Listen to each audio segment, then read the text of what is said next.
One gunshot, one battle that changed the course of history. Centuries later, that sound still echoes through the lives of the American people. The Battle of Fallen Timbers. After the Revolutionary War, the United States was on its own, ready to prove their strength and newfound nationalism. One of the first objectives that Americans set was expansion. They turned to the uncharted Ohio Territory to fulfill their destiny, replete with abundant farmland and fur trade, and only one obstacle: the Indians. Previously, the Indian tribes had viciously massacred a significant portion of Americans who had attempted to move past the Ohio River. General Josiah Harmer was the first to campaign against the Native Americans in order to capture their territorial claims in the Ohio area. He lost over 200 men and ultimately united the Miami, Shawnee, Ottawa, and Delaware tribes. This failure led President George Washington to appoint Major General Arthur St. Clair to the position of leadership in the Northwest Territory. After another devastating defeat, Washington demoted St. Clair, appointing in 1787 the victorious Revolutionary War general from Pennsylvania, Anthony Wayne. August 20th, 1794. This day the Legion, after depositing every kind of baggage, took up the line of march at 7 o'clock and continued their route down the margin of the river. The Americans met the Indians in a clearing scattered with fallen timbers from an earlier windstorm. The U.S. Army was well equipped with flintlock muskets, and the Indians' weapons ranged from Ottawa war clubs to rifles and small muskets. Wayne shouted out orders to his men, and after a time of shooting came a line of infantry, bayonets held high, charged straight toward the enemy. The Indians reacted with fear as the Americans hollered, shooting down the rebels as they dashed from the clearing toward safety. However, not a single Indian gained protection from the treacherous discharge of the white guns. Their defenders, the British, no longer offered their help to the Indians. Instead, they locked their fort, forever ending the hope of protection. The battle was over. 33 Americans killed, 100 wounded, with the Indians losing twice that amount. Wayne wrote to Secretary of War Henry Knox, "The loss of the enemy was more than double to that of the Federal Army. The woods were strewed for a considerable distance with the dead bodies of the Indians."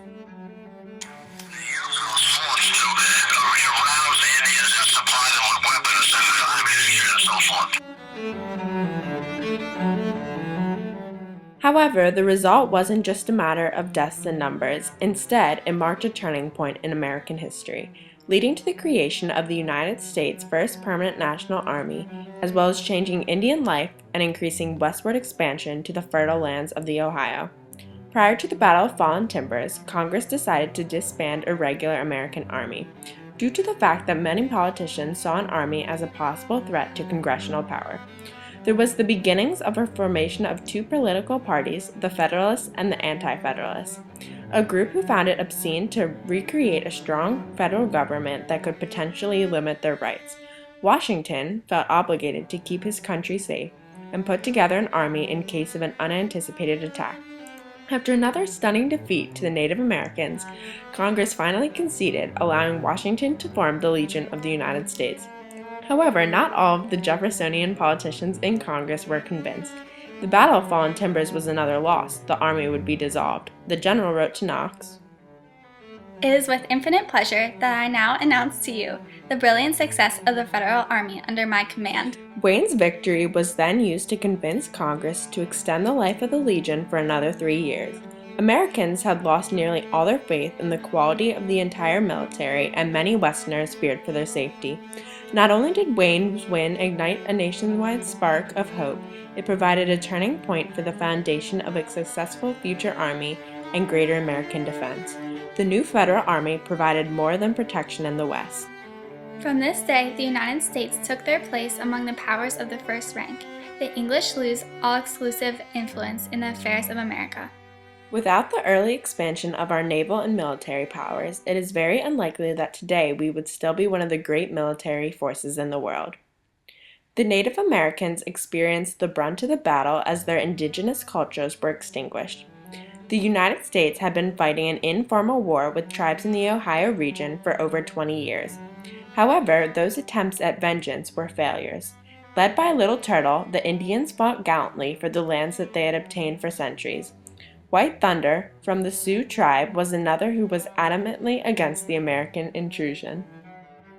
Our land here is the dearest thing on earth to us. Men take up land and get rich on it, and it is very important for us Indians to keep.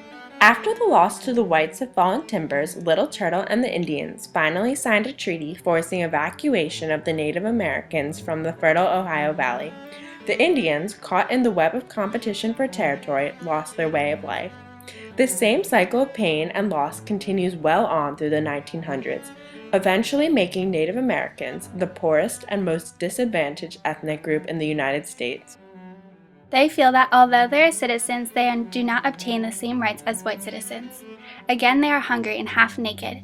They do not get their full ration, and what they do get is of inferior quality, and often sometimes not fit for dogs to eat. The Battle of Fallen Timbers was a turning point in Ohio history because it expanded our nation and affected the districts of Ohio. After the fight for the preservation of the battlefield, I have come to greatly respect the effects of the battle.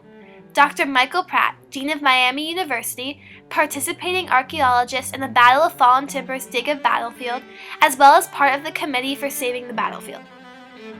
After the conclusion of the Battle of Fallen Timbers, the Treaty of Greenville was signed, ceding 2/3 of what became Ohio, allowing it to become the first Northwestern state in 1803. We have various accounts from Greenville, headquarters of General Anthony Wayne. By some we are told that the Indians are coming into the treaty.